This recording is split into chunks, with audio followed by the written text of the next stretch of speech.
అదే RTV app వార్తల్ని క్షణాల్లో చదివే అవకాశం ఉంటుంది. ఒక న్యూస్ పేపర్, ఒక టెలివిజన్ ఛానల్ మీ చేతుల్లో ఎప్పుడూ ఉంటాయి. మీరందరూ ఈరోజు చాలా కాలం తర్వాత ఈ టిట్కో హౌసెస్ని దానికి సంబంధించినటువంటి తాళాలను తీసుకోవడం మీ అందరూ కూడా ఎప్పటి నుంచో ఒక కలగా ఉంటుంది. ఒక ఇంటికి మనము సొంతదారులం కావాలని, మరి అది ఈరోజు నెరవేరబోతూ ఉంది. దీని వెనుకున్నటువంటి ఒక 2-3 మాటలు నేను మీ దృష్టికి తీసుకొని వస్తాను.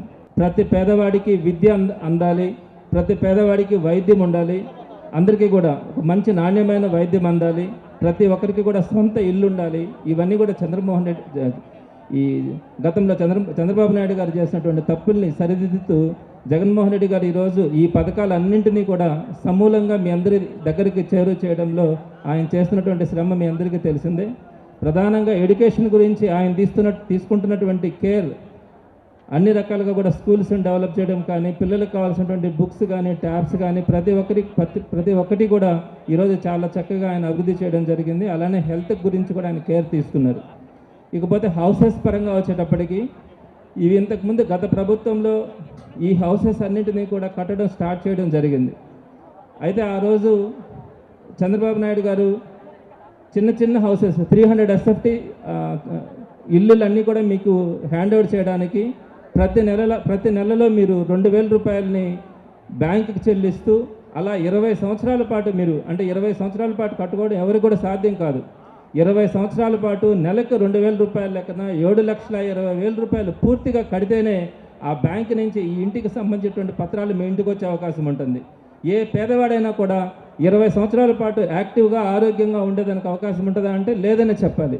మరి అలాంటి పరిస్థితిని క్రియేట్ చేసింది గత ప్రభుత్వం. 20 సంవత్సరాల పాటు నెలకు 7,20,000 రూపాయలు మీరు కట్టుకోవడం సాధ్యం కాదు. సో ఇలాంటి పరిస్థితిలో జగన్మోహన్ రెడ్డి గారు మళ్ళా దీని మీద రివైజ్ చేసి ఎలాంటి భారం పేదవాడికి కలగకుండా మనం ఉచితంగా ఇవ్వాలన్న ఉద్దేశంతో మీకు ఆ 7,20,000 రూపాయలని పూర్తిగా రద్దు చేయడంతో పాటు రిజిస్ట్రేషన్ ఖర్చులను కూడా గవర్నమెంటే పెట్టుకొని కేవలం ₹1 రిజిస్ట్రేషన్తోనే మీకు ఈ టిట్కో హౌసెస్ని మీకు హ్యాండ్ ఓవర్ చేస్తూ ఉన్నారు. అదేవిధంగా డెవలప్మెంట్ కూడా అండర్ గ్రౌండ్ డ్రైనేజ్ కానీ, నెక్స్ట్ వాటర్ ఫెసిలిటీస్ కానీ, వీటన్నింటినీ కూడా చక్కగా పునరుద్ధరించి మీకు ఈరోజు ఒక హౌస్ని ఎలాంటి మీకు ఇబ్బంది కలగకుండా 20 సంవత్సరాలు కట్టడం అంటే మీరు ఒకసారి ఆలోచించండి. ఆ రోజుకి మీకు వయసు ఎంత ఉంటుంది, మీరు కష్టపడగలరా, ప్రతి నెల 2,000 రూపాయలు కట్టడం సాధ్యమవుతుందా, ఇవన్నీ ఆలోచించకుండా ఒక పేదవాడి మీద ఇంత భారం మోపినటువంటి గత ప్రభుత్వానికి ఈరోజు అట్లాంటిది పూర్తిగా ₹1 కూడా మీ ఖర్చు లేకుండా కంప్లీట్గా మీకు ఇవ్వడంతో పాటు రిజిస్ట్రేషన్ ఖర్చులు కూడా గవర్నమెంటే పే చేసి మీకు ఈరోజు ఈ హౌసెస్ని హ్యాండ్ ఓవర్ చేస్తూ ఉంది. అదేవిధంగా జగన్మోహన్ రెడ్డి గారు కొత్తగా 17,005 గ్రామాలను నిర్మిస్తూ ఉన్నాడు. సుమారుగా 31 లక్షల ఆడబిడ్డలకి ఆయన ఫ్రీగా హౌస్ సైట్స్ ఇస్తూ ఉన్నారు.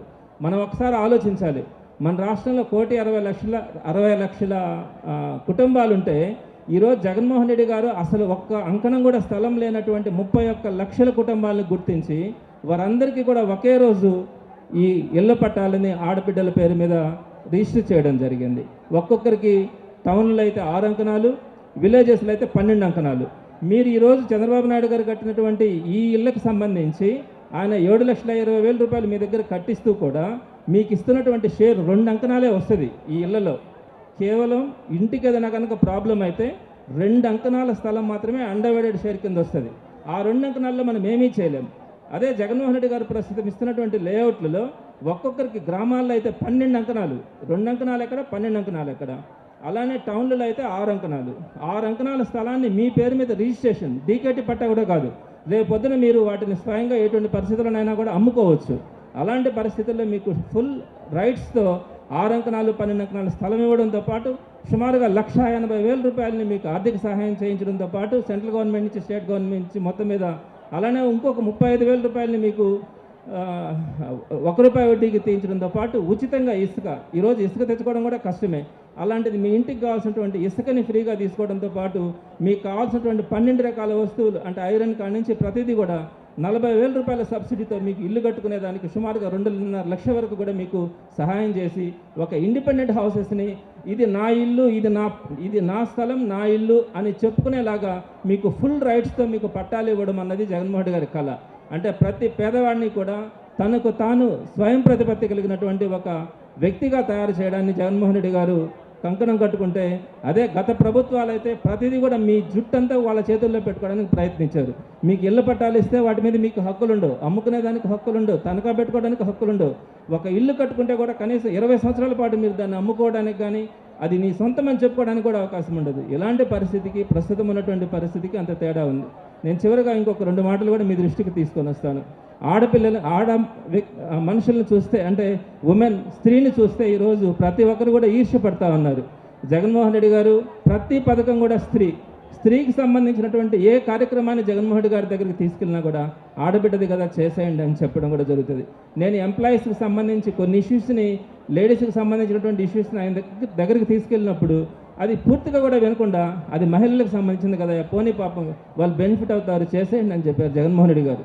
అటువంటి మంచి మనసు ఉన్నటువంటి వ్యక్తి జగన్మోహన్ రెడ్డి గారిని కొన్ని ఎగ్జాంపుల్స్ చెప్పాలి అంటే, మీలో చాలామంది డ్వాక్రా రుణాలు ఉంటాయి. సుమారుగా మీరందరూ కూడా ఆ రోజు 14,000 కోట్ల అప్పులు చేస్తుంటే బ్యాంకుల్లో, ఆ రోజు చంద్రబాబు నాయుడు గారు ఏం చెప్పారు? మీ డ్వాక్రా రుణాలన్నింటినీ తీర్చేస్తానన్నాడు, వ్యవసాయ పంట రుణాలు తీరుస్తానన్నాడు. సరే, పంట రుణాలను తీసేద్దాం, మీ డ్వాక్రా రుణాలను తీసేస్తానని చెప్తే మీరు ఆయన తీసేస్తారని చెప్పి మీకు బ్యాంకులకు రీపేమెంట్ కూడా చేయకపోతే అవన్నీ 22,000 కోట్ల వడ్డీలు అప్పులయ్యి మీకు మరలా మీ బ్యాంక్ అకౌంట్స్ అన్నీ కూడా ఎన్పి అయ్యి డ్వాక్రా సంఘాలు కూడా లేకుండా పోయిన పరిస్థితుల్లో జగన్మోహన్ రెడ్డి గారు, ఆ రోజు చంద్రబాబు నాయుడు గారు 14,000 కోట్లు ప్లస్ అది కట్టనందువల్ల ఏర్పడినటువంటి వడ్డీతో సహా 21,000 కోట్లు. ఆ 21,000 కోట్లని ఈ రోజుకి చెప్పిన మాటకు చెప్పినట్టుగా 4 దఫాలలో వైఎస్ఆర్ ఆసరా పేరు మీద మీ అందరికీ కూడా ఆ అసలు వడ్డీలు మొత్తాన్ని మీకు ఈరోజు చెల్లిస్తూ ఉన్నారంటే అటువంటి వ్యక్తుల్ని, అటువంటి జగన్మోహన్ రెడ్డి గారిని ఎవరూ మర్చిపోరు. అలానే 45 ఏళ్ళు నిండినటువంటి ప్రతి ఆడబిడ్డ కూడా వాళ్ళ ఇళ్ళలో ఖర్చులు ఉంటాయి, పిల్లలు పెళ్ళిటికి వస్తారు, పిల్లలకు చదువులు కంప్లీట్ అయి ఉంటాయి, వారందరూ కూడా వాళ్ళ కాళ్ళ మీద నిలబడాలి అని వైఎస్ఆర్ చేయూత కావచ్చు, ఈబీసీ నేస్తం కావచ్చు, కాపు నేస్తం కావచ్చు, వాటి ద్వారా 18,750 రూపాయలు మీకు ఇవ్వడం కానీ ఇలాంటి అనేక కార్యక్రమాలు మహిళలకు సంబంధించి జగన్మోహన్ రెడ్డి గారు తీసుకొచ్చారు. అవన్నీ కూడా ఈరోజు ప్రతి గ్రామంలో ప్రతి ఇల్లు కూడా బాగుపడుతూ ఉందంటే ఆడబిడ్డ వాళ్ళ కాళ్ళ మీద వాళ్ళు నిలబడమే దీనికి కారణం. ఇకపోతే చివరిగా 2 మాటలు చెప్తాను. నేను ఈ పరిధి రూరల్ పరిధి ఆదాల ప్రభాకర్ రెడ్డి గారు ఒక మంచి మనసు ఉన్నటువంటి వ్యక్తి. ఆయన ఎప్పుడు ఎక్కడున్నా కూడా ఆ ప్రభుత్వాలు బాగుంటాయి, ఆ ప్రజలు బాగుంటారు, ఆ ప్రాంతాలు బాగుంటాయి. ఇది కొన్ని దశాబ్దాలుగా మనం వింటూ ఉన్నాం.